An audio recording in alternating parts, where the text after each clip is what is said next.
Muchos aquí en Lima seguramente, de hecho, conocen a Padre Pedro y tenemos la suerte de poder escuchar esta ponencia sobre la Perú, tierra ensantada, mistagogía y piedad popular.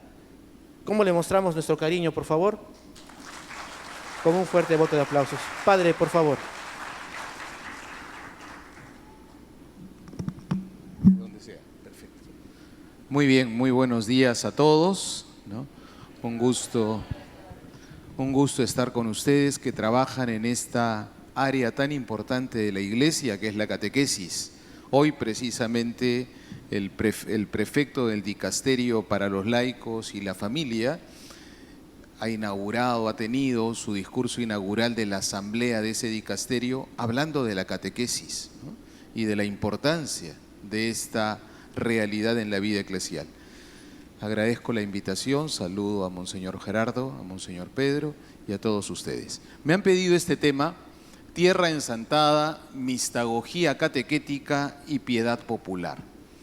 Cuando recibí la invitación y vi luego el tema, pues decía, este tema es interesante, pero hay que clarificar términos, recordar el significado de algunos términos, para luego hacer un poco la conexión entre ellos. Entonces, así, ese camino vamos a recorrer. Primero lo de tierra ensantada. Probablemente algunos de ustedes estuvieron presentes, otros lo vieron por televisión, pero el 21 de enero del 2018, el Santo Padre comenzó el día en las Nazarenas, reunido con más de 500 religiosas contemplativas, luego se dirigió a venerar las reliquias de los santos peruanos en la Catedral de Lima y terminado ello rezó el Angelus. Y allí, en ese Angelus, dijo, terminando su mensaje dominical, esa frase: no se olviden de los santos. Sobre todo estaba hablando a los jóvenes. Ese día se buscó en Lima que la Plaza Mayor estuviera sobre todo con gran presencia juvenil. Y hablando a los jóvenes dijo Francisco, no se olviden de los santos que desde el cielo nos acompañan. Acudan a ellos, recen y no se cansen de pedir su intercesión. Esos santos de ayer, pero también de hoy. Esta tierra tiene muchos, porque es una tierra ensantada. Perú es una tierra ensantada. De hecho, la medalla conmemorativa de... ¿Podemos pasar atrás un segundito? A la diapositiva de atrás. Si ustedes ven ese icono, ese mosaico mejor que nos hicieron tipo icono unos artesanos, artistas de Cajamarca, de La Cañada, lo pensamos desde los que nos tocó preparar esto, pues poniendo a Jesús, poniendo a todos los santos peruanos, Santo Toribio, Santa Rosa, San Martín, San Francisco Solano, San Juan Macías, Santo Toribio con una iglesia en la mano como para decir que ha sido ese pastor que ha sostenido esta iglesia de Lima, era el regalo de la Arquidiócesis de Lima. Curiosamente, cuando vimos la medalla conmemorativa del Papa, traía también los 5 santos. Y el Papa había querido expresamente venerar los santos, por eso se juntaron las reliquias de todos en la catedral. Curiosamente, algo muy análogo se ha hecho ahora la entrega, la conferencia episcopal, hemos visto tal vez, solo que no en mosaico, sino en talla, al Papa León, ¿no? Entonces, al Papa Francisco como que lo que le llamaba la atención es que Perú hubiera sido bendecido con tantos santos canonizados, tantos en relación con los países de América Latina, y varios en proceso, varias causas abiertas, algunos beatificados, etcétera. Volvemos y pasamos a la sucesiva, a la que viene. Entonces, tierra ensantada. ¿De dónde viene esa frase del título que se me dio para esto? Pues de las palabras del Papa. Y que quiere recordar que tenemos una bendición, tenemos un patrimonio espiritual, ¿no? Un patrimonio espiritual. Si nosotros hablamos de Lima, quizá Lima lo primero que hace pensar es en Santa Rosa de Lima, ¿no? Entonces, Y en ese sentido, pues, una cosa interesante, por ejemplo, hablaba yo el año pasado con un sacerdote mexicano de la Arquidiócesis de México en un encuentro y me decía, ¿tú sabes que más relevante para la evangelización fue Santa Rosa en México que la Virgen de Guadalupe? Ya antes de Guadalupe el hecho guadalupano se dio, pero antes de la extensión del hecho guadalupano fue muy importante la figura de Rosa de Lima. Entonces, ¿qué duda cabe cómo se conoce a Rosa en los diversos lugares de América y del mundo? Entonces, somos tierra ensantada. Las otras frases que se hablaba hoy, catequesis mistagógica, piedad popular. Entonces comienzo haciendo una pregunta, catequesis y piedad popular. ¿Acaso no sería una suerte de analogía de fe ilustrada, fe formada y fe inculta? Una pregunta. Para muchos, la piedad popular es una fe inculta. Incluso, atención, muchas veces cuando se habló al principio de la piedad popular, si nosotros vamos, por ejemplo, al documento de Medellín, los obispos en América Latina, lo que más sale en relación con la piedad popular, que hay que purificarla, que hay que evangelizarla, como que la piedad popular es una cosa que está allí, pero cuidado, cuidado, hay que limpiarla un poquito. Hay una evolución hasta llegar a Aparecida, que se nos dice que la piedad popular es un lugar del encuentro con Cristo. Entonces ha habido una valoración mayor cada vez en los últimos años de piedad popular. Pero muchas veces piedad popular se puede considerar una fe inculta. Entonces, entre comillas, la fe ilustrada, formada y la fe inculta, ¿puede haber una relación? ¿Hay una relación posible? Durante mucho tiempo se ha establecido una falsa dicotomía, es una separación que no debiera existir, una falsa dicotomía entre la catequesis sistemática, considerada como expresión de una fe ilustrada, una fe formada. Ustedes son catequistas, entonces son una élite formada, entre comillas, y las manifestaciones de piedad popular, que son eso de gente de fe inculta, ¿no?, o inmadura. Yo he tenido la gracia de servir durante 12 años como director espiritual de la Hermandad del Señor de los Milagros de Nazarenas. Y recuerdo lo que me decían un par de sacerdotes amigos: no te entiendo, tú eres teólogo y pierdes el tiempo en esas cosas, ¿no? Porque si pierdes el tiempo en esas cosas medio supersticiosas, ¿no? Hay a veces un descrédito de la piedad popular. Esta visión empobrecedora de ver como que son dos áreas y casi irreconciliables desconoce la acción del Espíritu Santo en el pueblo de Dios y olvida que la sabiduría del amor, la fe nos lleva a vivir una sabiduría, un modo de vivir encontrando el sabor y el sentido a la vida lleno de amor, no depende de la ilustración de la mente simplemente, sino de la acción interna de la gracia. Nos hace cristianos el Espíritu del Señor y nosotros nos hacemos disponibles a esa acción. No nos hace cristianos solamente conocer los datos de la fe. Es importante la instrucción, por supuesto, pero con solo la instrucción no nos hacemos cristianos. Pasamos, por favor. Un encuentro necesario, entonces, entre piedad popular y catequesis. ¿Hay contacto entre mistagogía y piedad popular? Sí. ¿Qué es la mistagogía? Lo sabemos, lo recordamos. La mistagogía busca introducir en el misterio a partir de la experiencia celebrativa. Se celebraba la iniciación cristiana de modo especial y luego de celebrar se iniciaba en el misterio, en la relación con el Señor a partir de lo que se había celebrado. La piedad popular ofrece experiencias concretas, vivencias concretas que tocan el corazón y el alma. No es liturgia, pero tiene un modo de tocar el alma. Y esas experiencias concretas, corporales y simbólicas son expresión del encuentro con lo sagrado. La piedad popular es una ocasión verdadera de encuentro con el Señor. Por lo tanto, hay un cierto contacto. La mistagogía parte de una experiencia previa, la liturgia como acción de Dios en el hombre, acción santificadora. La piedad popular tiene también un elemento santificador. ¿Puede la devoción popular ayudar a la mistagogía catequética? Las expresiones de piedad popular contienen una densidad, un peso simbólico y experiencial que puede ser el punto de partida también para profundizar en el misterio celebrado en los sacramentos. Entonces, los sacramentos son acciones santificadoras del Señor. La piedad popular es un lenguaje como Dios también habla y hace vivir una experiencia de fe.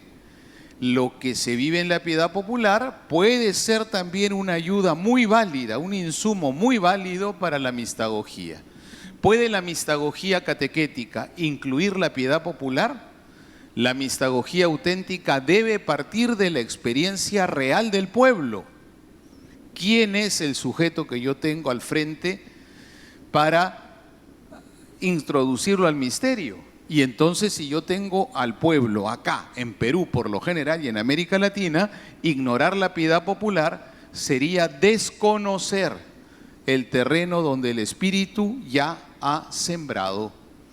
Por lo tanto, la piedad popular ha de ser acogida. Es el modo. Muchos hemos crecido en nuestra fe o hemos iniciado nuestra fe a través de la piedad popular, porque una cosa previa, la piedad popular no solamente es la procesión. A veces identificamos piedad popular, procesión. Acabamos de terminar el tiempo de Navidad. ¿Qué cosa es un nacimiento en una casa sino piedad popular? ¿Qué cosas son de repente las posadas sino piedad popular? ¿Qué cosa es tener una imagen del Sagrado Corazón? Cada vez menos, pero siempre se tuvo en las casas sino piedad popular. ¿Qué cosa es, por ejemplo, el Vía Crucis, que vendrá pronto en Cuaresma, que celebraremos, viviremos, sino piedad popular? La piedad popular es mucho más que solo las procesiones. Es el modo más espontáneo en que las personas vivimos la experiencia de fe. Entonces, en ese sentido, no podemos prescindir de ella. Pasamos, por favor. La catequesis, un servicio en comunión eclesial. El directorio, voy a primero ahora dedicar unos minutitos para puntualizar algunas cosas de la catequesis que nos llevan a pensar en esta relación posible. También en la constitución del cuerpo de Cristo hay variedad de miembros y de ministerios. Uno mismo es el Espíritu que distribuye sus diversos dones para el bien de la Iglesia según sus riquezas y diversidad de ministerios. En virtud del bautismo y la confirmación, los cristianos se incorporan a Cristo y participan en su oficio sacerdotal, profético y real. Son testigos del anuncio de la palabra con el ejemplo de la palabra y con el ejemplo de la vida cristiana. En el conjunto de los ministerios y de los servicios con los cuales la Iglesia lleva a cabo su misión evangelizadora, el ministerio de la catequesis ocupa un lugar relevante e indispensable para el crecimiento de la fe. Lo tenemos claro. Lo que ustedes hacen es para el crecimiento de la fe y es fundamental en la Iglesia. Pasamos. Este ministerio, estas son citas del directorio, como ven, para la catequesis. Este ministerio introduce a la fe. Lo de ustedes, lo nuestro, cuando también los sacerdotes catequizamos, es introducir a las personas a la fe, ¿no?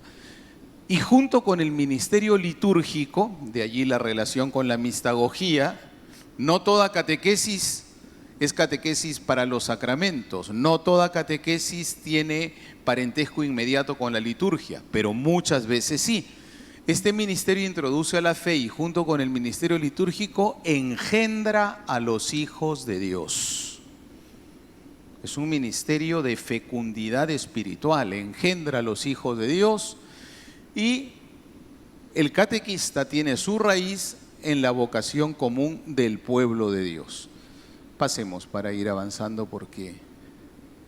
Entonces, ¿quién es el catequista? ¿Quién eres tú como catequista? ¿Cómo te mira la Iglesia a ti, catequista? A mí, que como sacerdote también tengo un ministerio catequético. Un cristiano que recibe un llamado particular de Dios, aceptado en la fe, capacitado para el servicio de transmisión de la fe y para iniciar en la vida cristiana. Un cristiano bautizado, confirmado, miembro vivo del cuerpo de Cristo. Y entonces el principal esfuerzo es ser mejores cristianos y más cristianos cada día. Un cristiano llamado por el Señor. No es una elección profesional que hago un test y me sale catequista. No es una elección meramente humana, es una vocación divina. De alguna manera el Señor te llamó para ello. Este llamado es aceptado en la fe, y la fe siempre es respuesta a Dios que se revela, y una respuesta libre y generosa. Evidentemente supone una capacitación. Hay una formación para comunicar el tesoro recibido. Estos días ustedes están afianzando su formación. ¿Y todo ello para qué? Para iniciar en la vida cristiana, para acompañar el proceso de maduración de la fe de otros hermanos. La fe es dinámica, la fe es un proceso personal. La fe debiera madurar porque debiéramos llegar hasta la plenitud de la madurez en Cristo. Y esa configuración con Cristo no se hace de una vez y para siempre porque recibí 4 catequesis. Esa configuración con Cristo tendrá que vivirse hasta el último suspiro de nuestra existencia. Entonces seguimos. La piedad popular como espacio de encuentro con Cristo. Si nosotros tenemos que servir al que las personas en ellas se genere la vida en Cristo, no debemos descuidar, no debemos olvidar que la piedad popular es un espacio de encuentro con Jesucristo. Ese es el título de un apartado de Aparecida, por eso dice ahí Aparecida 6.1.3. Les decía antes cómo en Medellín, para comenzar, no se hablaba de piedad, sino de religiosidad popular, como un poquito postergado el tema, una religiosidad, religión de segundo orden, donde se insistía mucho, hay que purificar de sus defectos, purificar de sus errores. Era siempre una mirada desconfiada. Fue avanzando Puebla, fue avanzando Santo Domingo, se fue mirando cada vez, digamos, los tesoros, dice Puebla, de la piedad popular, Aparecida a partir del discurso de Benedicto XVI, porque habló de ello en su discurso inaugural, del catolicismo popular en América Latina como una de las grandes riquezas. Y luego en la elaboración del documento se afirma esto que es fuerte: la piedad popular, un espacio de encuentro con Jesucristo. No solamente en la liturgia me encuentro con el Señor, por supuesto que ahí hay un encuentro siempre eficaz, si yo estoy disponible. También la piedad popular es un espacio de encuentro. Cito esos 2 textos que están en el recuadro, son de Evangelii Gaudium 126, de la exhortación apostólica del Papa Francisco. En la piedad popular, por ser fruto del Evangelio inculturado, he recibido el Evangelio, he recibido el anuncio de la salvación, he recibido la buena nueva, he creído en Jesucristo, como se nos decía en la introducción de alguna manera. Esto lo vivo como persona que tiene una cultura concreta, un modo de ver la vida, de ver la muerte, de ver las relaciones entre personas, y entonces la piedad popular es fruto de ese evangelio inculturado. Subyace una fuerza activamente evangelizadora que no podemos menospreciar. A veces tenemos personas que, yo recuerdo mucho un sacerdote que en paz descanse, súper bueno, gran pastor, pero que todavía tenía aquella mentalidad de que la piedad popular era pues como algo de desconfiar, ¿no? Y normalmente atacaba la piedad popular, tal, ¿no? Un día lo encuentro en otro barrio, escondidito, presentando una vela en la procesión del Señor de los Milagros, ¿no? O sea, porque en el fondo tenía su piedad popular, pero sentía como un poquito de vergüenza de mostrarla, ¿no? Entonces, no, hay una fuerza evangelizadora que no se puede menospreciar, porque sería desconocer la obra del Espíritu Santo. El Papa Francisco en Trujillo dijo una expresión muy linda, entre otras, que la piedad popular es el dialecto con el cual el Señor se revela a las personas de determinadas culturas. Para que sea entendido el anuncio del amor de Dios, el Señor a veces habla en ese dialecto que es la piedad popular, suscita. Es un lugar teológico, esta expresión es muy fuerte, ¿ya? No vamos a ahondar mucho, pero lugar teológico a partir del siglo XVI con Melchor Cano se entiende aquellos ámbitos eclesiales donde yo puedo obtener los datos para la reflexión de la fe, para la teología. Pues Francisco dice que la piedad popular es un lugar teológico. Las expresiones de la piedad popular tienen mucho que enseñarnos. Tengo que ir un poquito a averiguar qué dice una manifestación de piedad popular. Y para quien sabe leerlas, son un lugar teológico al que debemos prestar atención. No puedo descalificar si mi catequizando lo que tiene sobre todo es una experiencia de piedad popular. No puedo ignorarla, ni descalificar, ni ningunear esa experiencia. ¿Qué cosa vive él a partir de ello? Es un esfuerzo que he de hacer si yo no conozco esa manifestación. Vamos adelante. Hemos de considerar, dice Aparecida, la piedad popular como una verdadera experiencia de Dios, como posibilidad de encuentro con Jesucristo y de una espiritualidad cristiana. No, es que yo tengo una espiritualidad porque yo soy del movimiento tal o del movimiento cual, yo estoy formado, no como esos cargadores o esas ahumadoras que van ahí tras su yeso. No, cuidado. Es una espiritualidad cristiana, más aún, como posible vivencia de una mística popular. Pues la piedad popular supone una siembra del espíritu y es imprescindible punto de partida para que la fe del pueblo madure y se haga fecunda. Una mística popular. ¿Qué significa místico? Una experiencia viva de Dios. Bueno, esa parte no es de Aparecida, Aparecida es lo que está entre comillas, ¿ya? Esa parte es una reflexión que sigo. Karl Rahner, un teólogo del siglo XX muy importante, decía: el cristiano del siglo XXI o será un místico o no será más cristiano. ¿Y qué entendía por ser místico? Haber experimentado algo. La fe no viene solo de que conozco cosas, sino de una experiencia de Dios. La piedad popular puede dar lugar a una mística, a un encuentro con el misterio. Si hablamos de mistagogía en la catequesis, iniciación al misterio, no descuidemos la posibilidad de encuentro con el misterio que se da en la piedad popular. Vamos. Una espiritualidad encarnada en la cultura. No podemos devaluar la espiritualidad popular o considerarla un modo secundario de la vida cristiana. Es la tentación. Esos son de segunda. Porque sería olvidar el primado de la acción del Espíritu y la iniciativa gratuita de Dios. En la piedad popular se contiene y expresa algunos valores, un intenso sentido de la trascendencia. Mi vida no queda aquí en la tierra, mi vida tiene que ver con alguien, con el Señor. Una capacidad espontánea de apoyarse en Dios.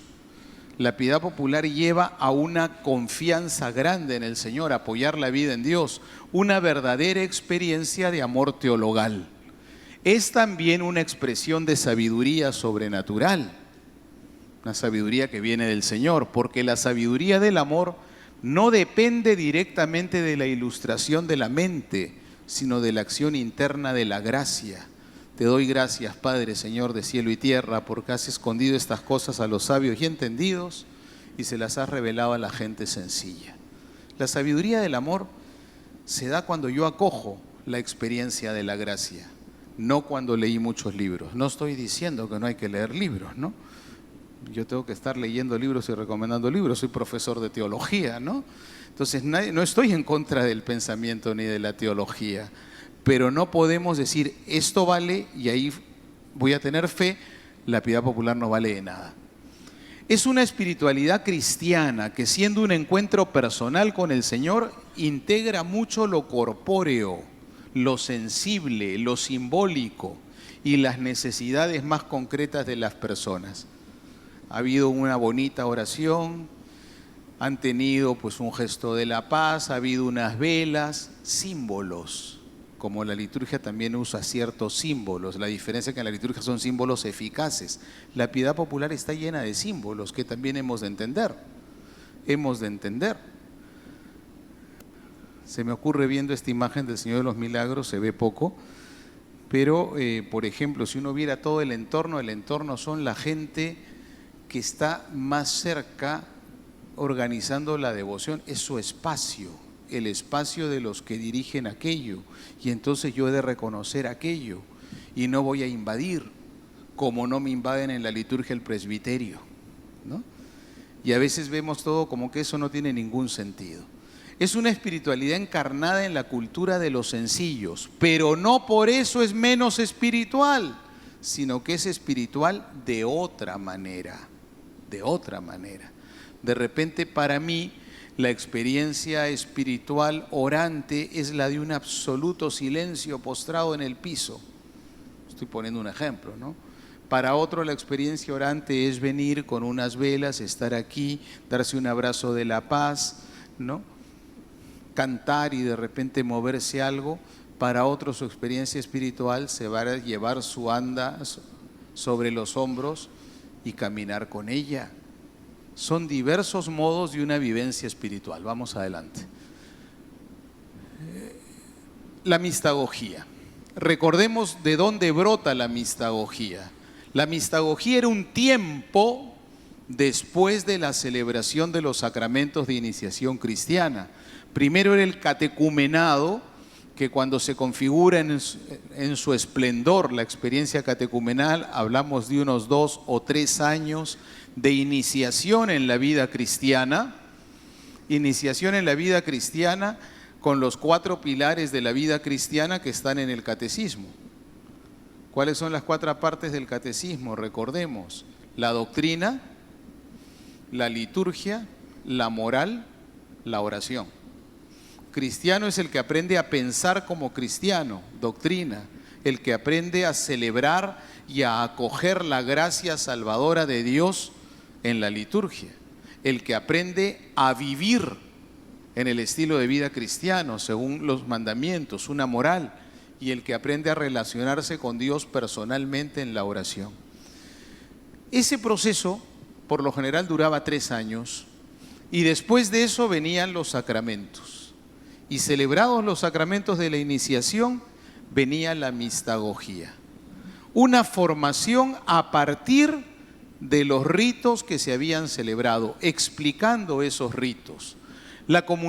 Acá leo, he puesto una cita de la introducción del ritual de iniciación cristiana de adultos en una edición española. Nosotros tenemos edición peruana de 1994, pero esto está en la edición española de España y vale para entender la mistagogía. La comunidad, juntamente con los neófitos, los recién bautizados, progresa, bien sea con la meditación del Evangelio, con la participación en la Eucaristía, con el ejercicio de la caridad. 3 elementos interesantes que integran la mistagogía, la iniciación al misterio. Medito la palabra, participo en la Eucaristía, sobre todo dominical, y aprendo la caridad, vivo la caridad, en la percepción más profunda del misterio pascual y en la manifestación cada vez más perfecta del mismo en su vida. Esta es la última etapa de la iniciación, a saber, el tiempo de la mistagogía, un periodo esencial donde los nuevos bautizados aprenden a vivir lo que han celebrado y a descubrir las riquezas del misterio en su vida cotidiana. En la tradición cristiana la mistagogía duraba 1 semana. Creo que ampliando, la mistagogía dura toda la vida, porque es toda nuestra vida que tenemos que aprender a vivir lo que hemos celebrado y a descubrir las riquezas del misterio de Dios que llega a nosotros. Constantemente hemos de dejarnos imbuir en este sentido mistagógico. Vamos, por favor. Iniciación mistagógica en la catequesis actual. El Papa Francisco en Evangelii Gaudium 166 señala una característica fundamental de la catequesis contemporánea, la mistagogía. Y va a decir esto: la mistagogía, este primer elemento es interesante, Una de las dimensiones que Francisco le pone a la mistagogía es la progresividad de la experiencia formativa. Aprendemos a ser cristianos progresivamente. Yo sé ser cristiano, intento. Y soy cristiano en una situación ahora relativamente normal. Yo no sé qué pasa conmigo si mañana me declaran pues una enfermedad degenerativa y si voy a saber asumirla cristianamente. He visto personas que parecían de fe muy sólida que ante una situación así se derrumbaron. Como he visto otros que en una situación así, teniendo una fe que parecía tibia, la solidificaron. La fe progresa, la fe es una realidad dinámica, la fe no es como el ventilador que se compró y que allí permanece inalterado. La fe es vida que yo voy desarrollando bajo la acción del Espíritu. No es un camino lineal, hay avances y hay retrocesos a veces, puede haber caídas y levantadas. Y la catequesis entonces tiene que hacerse cargo de esta progresividad de la experiencia formativa. La formación en la fe no es un acontecimiento puntual, ya, te formé para la primera comunión, quedaste formado. Te formé para el matrimonio, ya estás listo. No, es un proceso gradual donde interviene toda la comunidad cristiana. No solo ustedes son catequistas, también los papás de aquellos a quienes catequizan tienen una responsabilidad, la familia entera, la comunidad parroquial, acompañando al catecúmeno neófito en su maduración. Bueno, en ese acompañar la piedad popular puede ayudar. Valoración de los signos litúrgicos, señala el Papa. Los signos sacramentales no son simples ritos externos, sino que poseen una eficacia propia. Entonces, la catequesis mistagógica va a ayudar a que se descubra esa eficacia, esa realidad que tiene cada sacramento que hemos recibido. Y por eso hay que renovar la catequesis desde la vertiente mistagógica. Avanzamos. Yo no sé si me estoy comiendo mucho tiempo. ¿Sí? Bien. El catequista como testigo y mistagogo. El catequista participa de la misión de Jesús. No es tu misión, es misión de Jesús. Cooperas, cooperamos, no es nuestra misión. Y esa misión es conducir a los discípulos a la relación filial con el Padre. En el fondo es eso. Toda la vida cristiana es vivir la vida de Jesús, vivir como hijos del Padre y consecuentemente hermanos de los demás hijos del Padre. Y toda la fe, toda la espiritualidad cristiana lo dice Jesús. ¿Cuál es el mandamiento principal? Amar a Dios y amar al prójimo.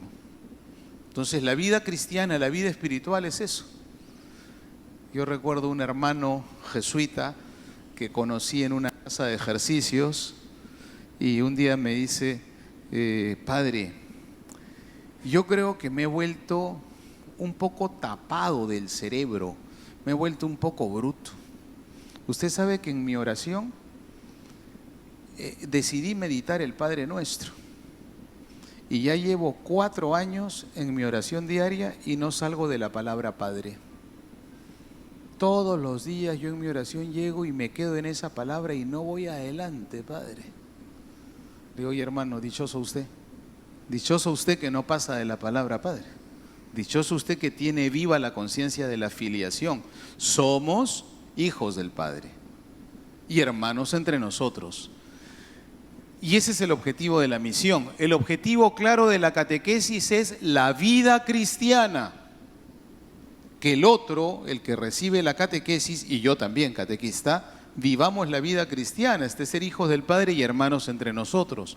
No es solo transmitir conocimientos doctrinales. A veces en nuestras catequesis parroquiales podemos caer en el que lo importante es que den el examen para ver si aprendieron todos los datos que les dimos y si no, no reciben el sacramento. Más que el examen, que podría servir de estímulo pues para que un poquito, pero más que eso es si aprendieron a tomar conciencia que son hijos del Padre, hermanos de los demás, seguidores de Jesús y que por lo tanto hay un camino de vida que recorrer. En esta tarea el Espíritu Santo es el protagonista. El verdadero protagonista de toda auténtica catequesis es el Espíritu Santo, porque debemos vivirla como una actividad sobrenatural, no la hago yo solo, yo pongo lo mío, el Señor hace lo suyo. Que mediante la profunda unión nacida del catequista con Jesucristo, se supone que tú eres un amigo de Jesús, hay una relación, entonces el Espíritu se sirve de ello para hacer que los esfuerzos humanos sean efectivos en la actividad de la catequesis, porque el Espíritu da eficacia. Nosotros ponemos lo nuestro, el Espíritu hace lo suyo y lo de Él es lo fundamental, lo cual no significa que vamos a ser ociosos o negligentes, pero que vamos a contar siempre con la presencia del Espíritu. Es un testimonio eclesial que da el catequista. Dicha actividad, la catequesis, tiene lugar dentro de la iglesia. El catequista es testigo de una tradición viva.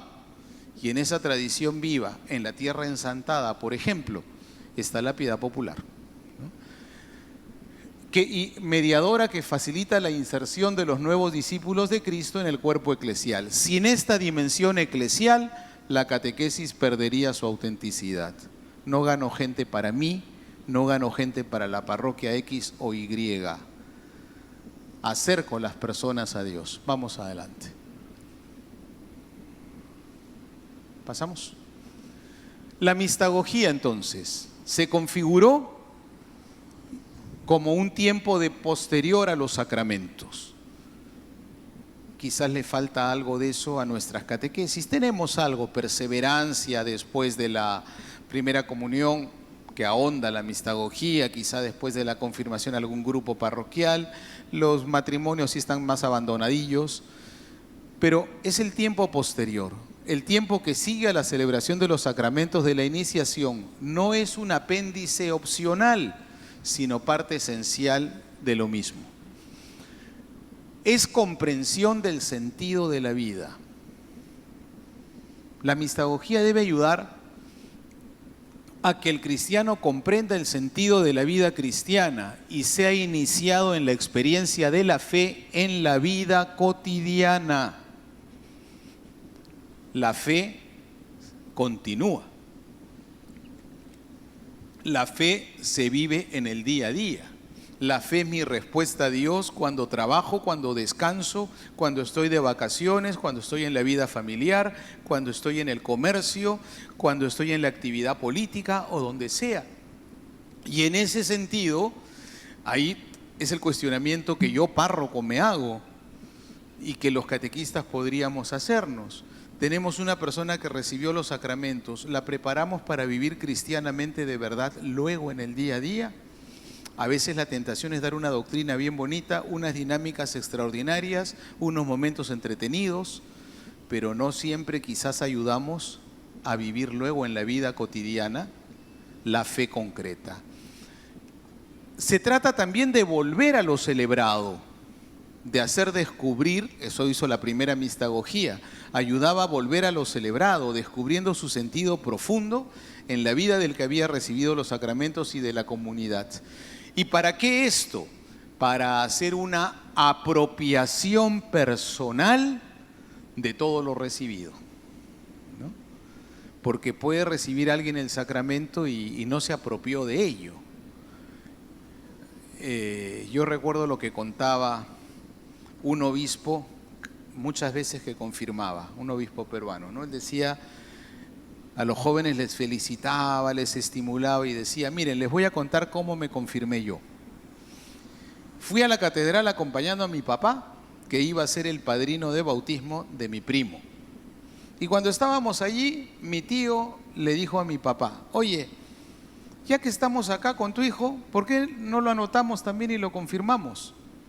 Entonces me inscribieron, yo soy su padrino. Entonces, bueno, mi tío terminó siendo mi padrino, me confirmaron y yo tenía 6 años, ¿no? No me enteré de nada, ¿no? Bueno, muchas veces se han dado los sacramentos así y los damos para allá, como decía una señora a veces, ay, padrecito, acá le traigo mi otro hijito, mi nietecito, para salir ya de este problema en la primera comunión, ¿no? A veces se puede recibir el sacramento para salir de este problema. No, es que el que recibió se apropie de lo que ha recibido y lo plasme en su propia vida. ¿Recibiste la confirmación? Vive guiado por el Espíritu. ¿Recibiste la primera comunión? Vive tu vinculación con Cristo cotidianamente en la misa dominical para vivir día a día según Jesús. ¿Recibiste el matrimonio? Mantén la gracia recibida ese día, cada día de tu vida, ¿no? Y no que es un momento puntual del cual ya me olvidé luego y solo tengo fotos, ¿no? Vamos adelante. Pasemos porque me preocupa el tiempo. El enigma de la existencia humana. San Agustín, ¿no?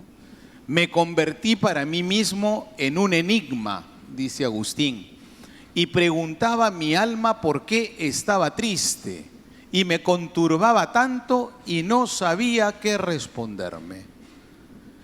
Cada ser humano, cada uno de nosotros a veces es un misterio y nos preguntamos como Agustín, ¿quién soy? ¿Quién aclara este enigma? ¿Cristo? Cristo. El ser humano es un misterio para sí mismo. ¿Por qué vivo? ¿Por qué en esta época? ¿Por qué moriré? ¿Cómo irá adelante mi vida? ¿Por qué esta situación vital? ¿Por qué esta situación de familia? Un enigma. Muchas veces nos sentimos un enigma. Las grandes preguntas sobre el sentido de la vida, el sufrimiento, la muerte, el destino final, permanecen muchas veces sin respuesta. Y se quedan sin respuesta si yo me encierro en mí mismo.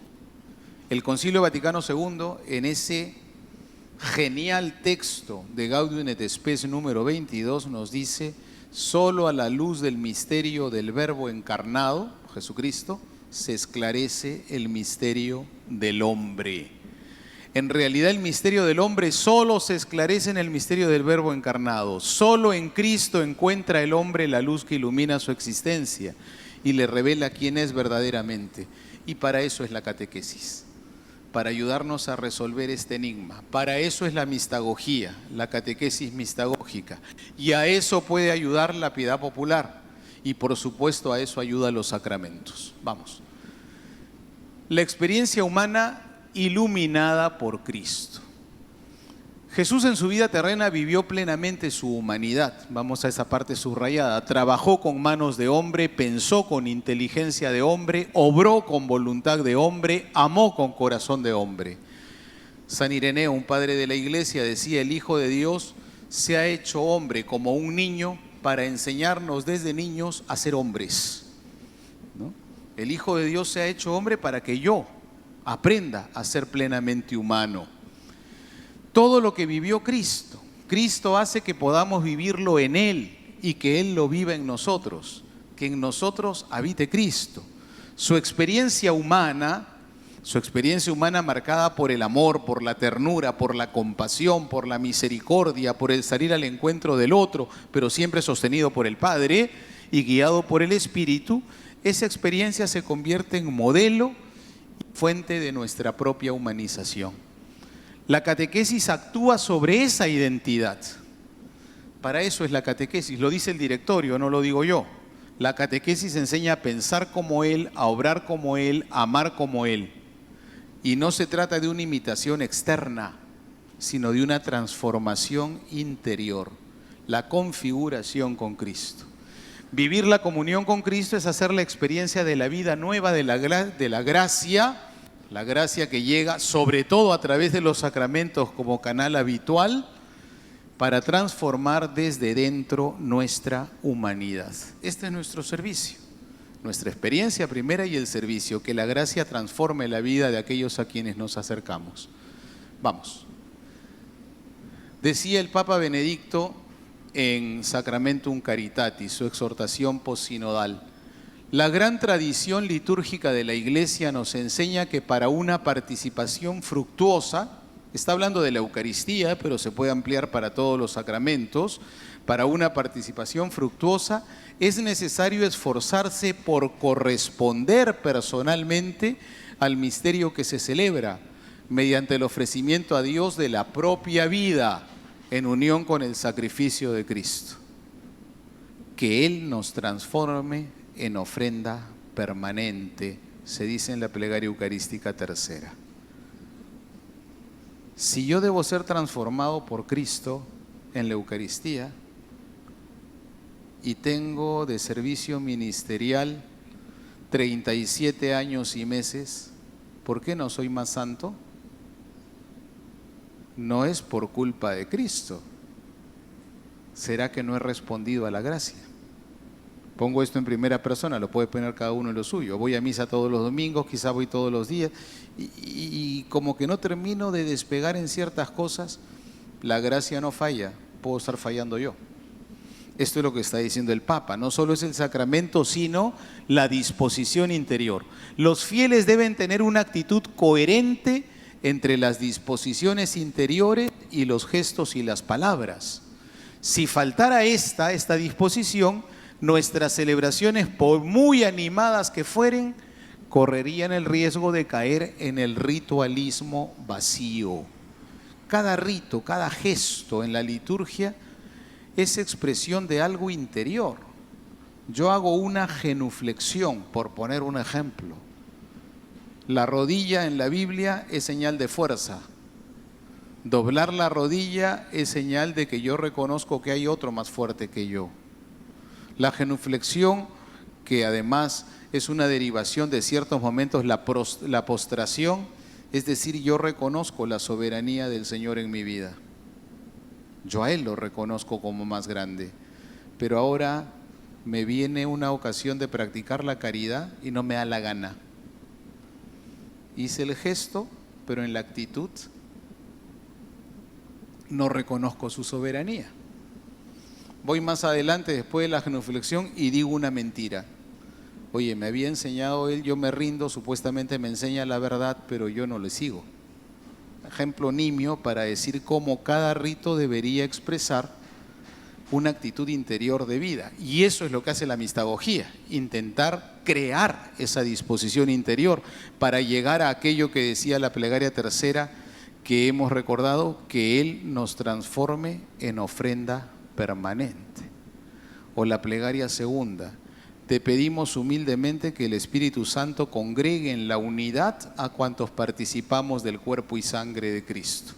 El país está dividido, en la iglesia a veces estamos divididos y le pedimos al Señor que congregue en la unidad a cuantos comulgamos, participamos del cuerpo y sangre de Cristo. Entonces, ¿falla el Señor? Nosotros. Está faltando disposición interior, y eso es la mistagogía, tratar de ayudar a tener las disposiciones interiores. La mejor catequesis sobre la Eucaristía, decía Benedicto, es la Eucaristía misma bien celebrada. Pero ojo, bien celebrada no significa solo que todo rito se haga exacto, sino que yo en el rito exprese lo que estoy viviendo interiormente. Por su propia naturaleza, la liturgia tiene una eficacia propia para introducir a los fieles en el conocimiento del misterio celebrado. El itinerario formativo del cristiano en la tradición más antigua de la Iglesia tuvo siempre un carácter de experiencia. La catequesis nos tiene que llevar a la vida, la mistagogía me lleva a la vida, la celebración me lleva a la vida, la piedad popular me debería llevar a la vida. Todo es para la experiencia, en el cual era determinante el encuentro vivo y persuasivo con Cristo, anunciado por auténticos testigos. Yo, sacerdote, ustedes, catequistas, tenemos que ser los primeros que vivimos aquello que queremos propiciar en los demás. Los tres momentos fundamentales de la catequesis mistagógica, solo los voy a enumerar porque ya no quiero cansarlos. Interpretar los ritos a la luz de los acontecimientos salvíficos. ¿Cómo procedía la mistagogía? El agua. Fuiste sumergido en el agua. El agua fue renovación desde el diluvio, por ejemplo, ¿no? El agua fue el don recibido cuando Moisés tocó con el bastón y con el cayado la piedra. Y así se va llegando hasta las aguas bautismales. Entonces, se interpretaban los ritos a la luz de los acontecimientos de la salvación. Luego se introducía al significado de los ritos. ¿Entiende esto qué significa entonces en la celebración? ¿Para qué? Para que relaciones esto en tu vida cristiana. El bautismo te tiene que purificar, te tiene que renovar, te tiene que revitalizar, te tiene que dar vida, etc. Vamos adelante. La comunidad eclesial. Todo este itinerario formativo, toda la catequesis, toda la mistagogía se da dentro de la iglesia. Y entonces la realidad trasciende lo visible. La comunidad es más que la que está reunida en la parroquia X, en la parroquia Y o en el movimiento Z.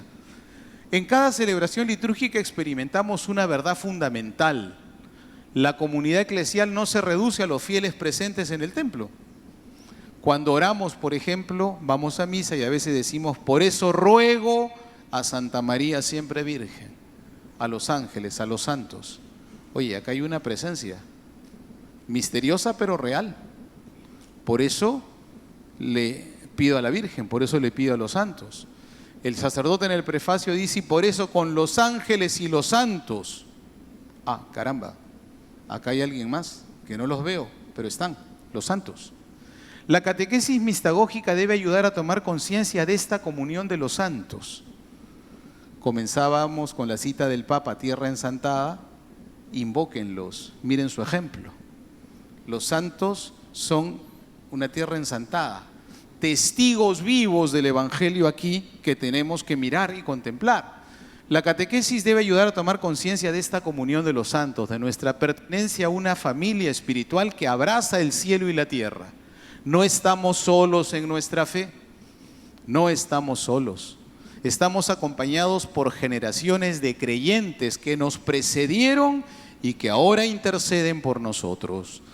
Esta conciencia de pertenecer a una tierra ensantada debe impregnar toda nuestra catequesis, mostrando que la santidad no es un ideal lejano. Ah, sí, la santidad es pues para las monjitas de clausura, ¿no? O para los cartujos, no es una realidad lejana, sino una realidad cercana, encarnada en la historia y en la cultura de nuestros pueblos. En el discurso del Papa, que seguro lo habremos visto por algún medio, oído algo, ahora que han bendecido el mosaico de las imágenes de la Virgen y de Santa Rosa, ha hablado de la santidad a nuestra tierra.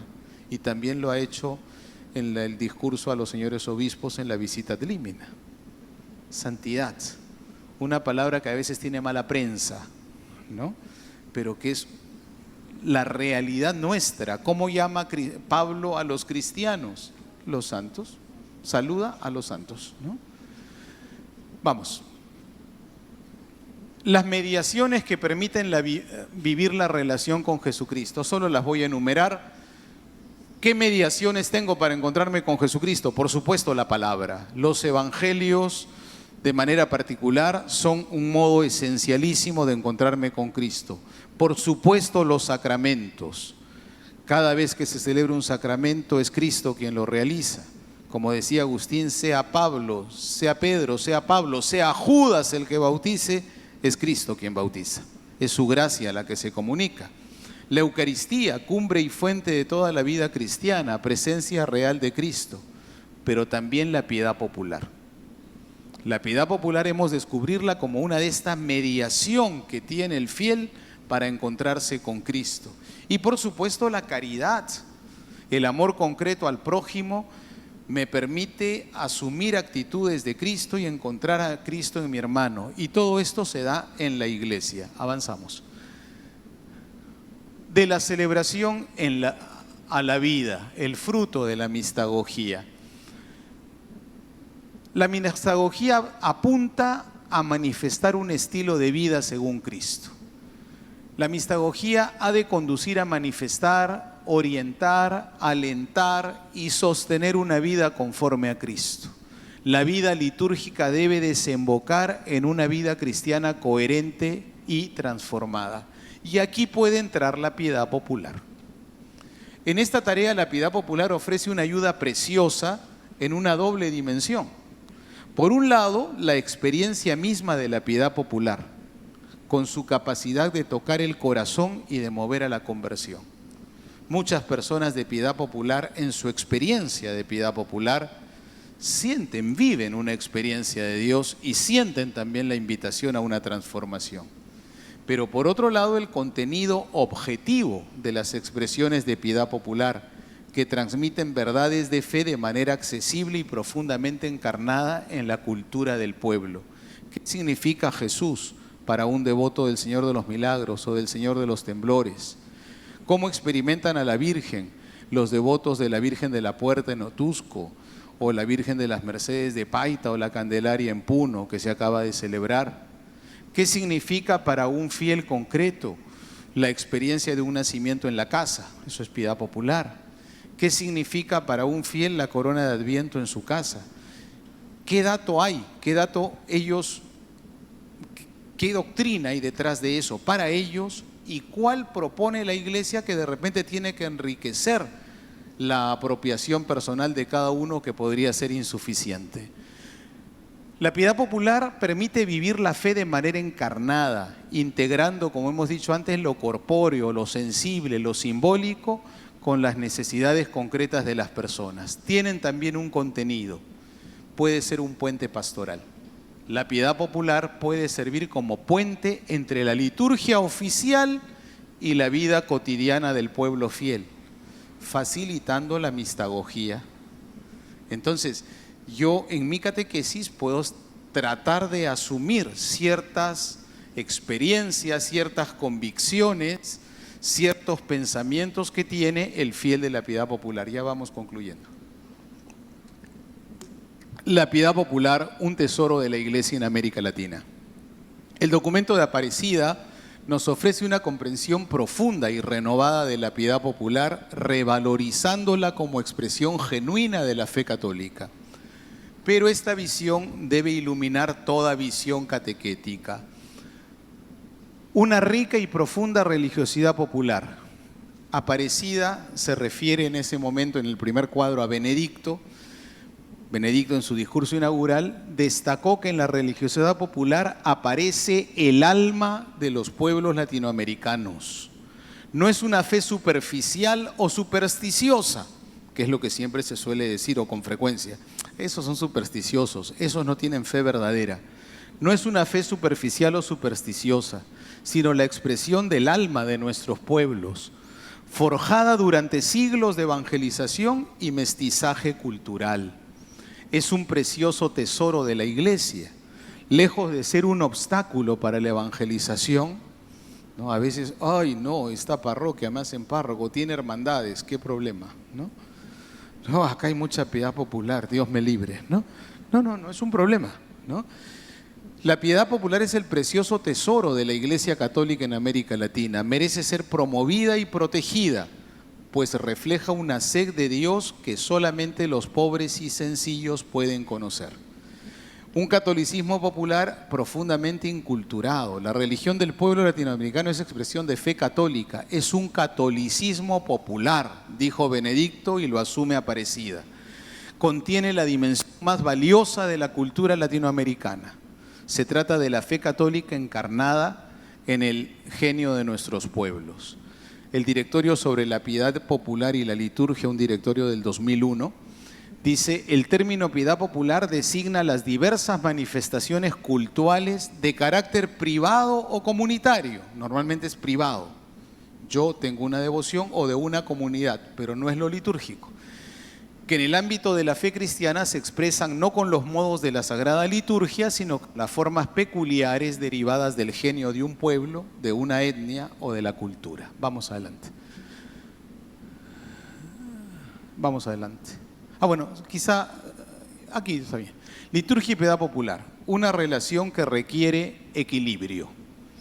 El Directorio sobre la Piedad Popular y la Liturgia nos advierte sobre los riesgos de una relación desequilibrada entre ambas realidades, pero también nos muestra el camino hacia una integración armoniosa y fecunda. Hay un deterioro cuando se debilita la conciencia litúrgica.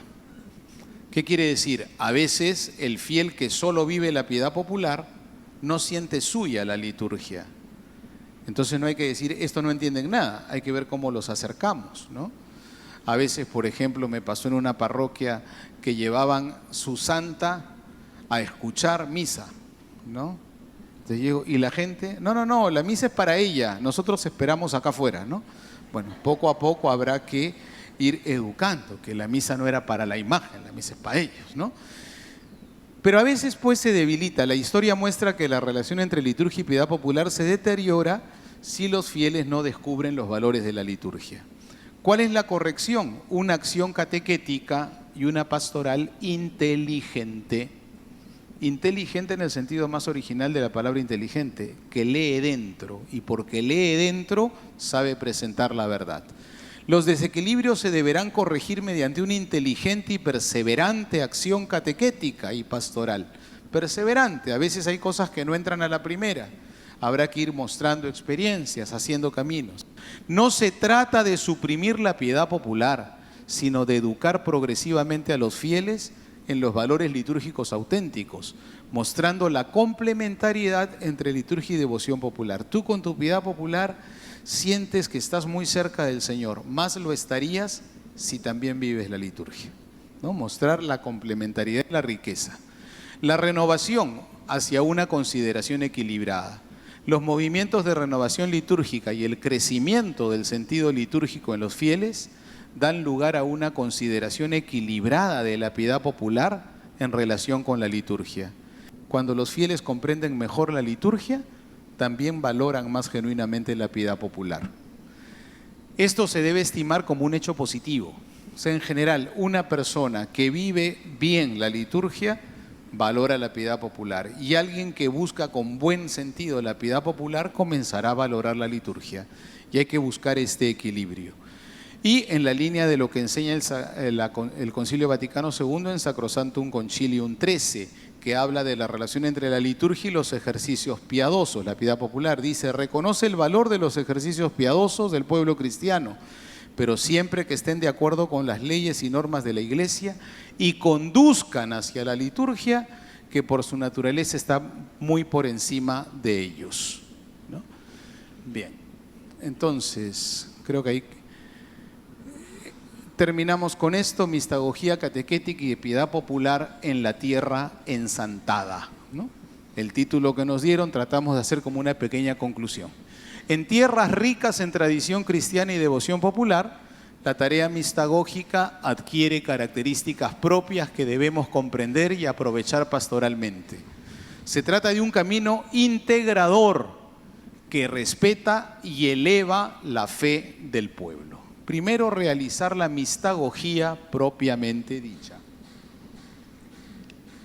En nuestra catequesis, miren, pongo un ejemplo. Preparación al matrimonio. Pongo un ejemplo, ¿no? Preparación al matrimonio. El diálogo, la comunicación, el amor, la resolución de conflictos, un montón de temas así. Por allí, la paternidad responsable. ¿Y la liturgia dónde quedó? Ah, el ensayo. La liturgia es mucho más que el ensayo. Podríamos comenzar hasta de los textos litúrgicos, las preguntas que van a responder en el matrimonio y toda la riqueza que allí hay. Por ejemplo, llegamos a la confirmación, el ensayo. Oye, puede haber toda una catequesis, por ejemplo, sobre los formularios de la renovación de las promesas bautismales, para que sepa este cristiano que va a ser confirmado qué cosa es lo que va a asumir. Ayer hablaba yo con una pareja para un bautismo de este domingo y le digo: miren, y siempre es bueno la vestidura blanca, les aviso, y me dice él: he sido padrino 4 veces, he bautizado a mis 2 hijas, nunca me había enterado que había un rito de imponer la vestidura blanca. Entonces le digo: sí, ya, lo que pasa es que el padre agarró un trapito que tenía ahí y se lo puso. Un signo es una expresión. Fulanito, eres una nueva criatura en Cristo. Esta vestidura significa tu dignidad de cristiano, que ayudado por el ejemplo de tus padres la conserves sin mancha hasta la vida eterna. Toda una propuesta de vida cristiana, que en el bautismo en la catequesis pudo ser usada y no la usamos. Entonces, primero esto, ¿no? Realizar la mistagogía a partir de la liturgia y volver a ella para fecundar la vida. recordando que es la fuente y cumbre de toda actividad eclesial. Segundo, realizar una mistagogía de la piedad popular. Normalmente decimos mistagogía es la catequesis sobre la liturgia, pero también podemos hacer lo mismo, conectar con cosas de la historia de la salvación, conectar con la palabra para explicar la piedad popular, aprender del método mistagógico y aplicarlo a la piedad popular, mostrando cómo las devociones populares preparan, acompañan y conducen hacia la liturgia. No se trata de sustituir a la liturgia, sino de ayudar al pueblo a descubrir la plenitud que buscan y que pueden encontrar en sus devociones. Tercero, mostrar la integridad de la vida de nuestros santos. A veces nuestra gente se puede quedar solo con la anécdota. Sí, San Martín tiene una escoba y San Agustín barre y tiene el pericotito, el gatito y el perro. Sí, perro, pericote y gato. Sí, pero San Martín también era un orante. También participaba en la Eucaristía, oraba al Santísimo, era sumamente caritativo. Rosa de Lima, en una época en que no se podía comulgar todos los días, pidió permiso al director espiritual, comulgaba unas 3 veces a la semana, valoraba la Eucaristía, la liturgia. Quiero decir, también en nuestra catequesis podemos usar el ejemplo de vida de nuestros santos, mostrar su carácter ejemplar, sus virtudes, su experiencia litúrgico-sacramental, mostrar la inspiración de la vida de los santos. Los santos no son solo modelos del pasado, sino compañeros actuales de camino. Lo dijo de alguna manera cuando ha dicho miren en ello, oren a ellos, y pidan su intercesión, cuando decía el Papa Francisco esto. En el Sínodo de la Palabra se decía, los santos son los mejores exégetas porque han hecho vida la palabra. Mostrar esto, la inspiración. Por último, partir de los valores de la piedad popular. Muchas veces en nuestras catequesis podríamos tener ya un elemento previo en los valores que aquellos catequizandos viven desde la piedad popular. Tomar como punto de partida para la catequesis y vida cristiana esos valores auténticos aprendidos, evitando un purismo cristiano que desconoce la pedagogía divina que se puede dar allí, y ayudar a dar pasos más firmes en el compromiso cristiano. La verdad que en la invitación me pusieron un tiempo largo, pero yo no sabía de qué iba y no lo pregunté, lo reconozco. Entonces creo que preparé más de lo que debía hablar, creo que he hablado el doble. Les pido perdón por el retardo y despiértense los que se durmieron.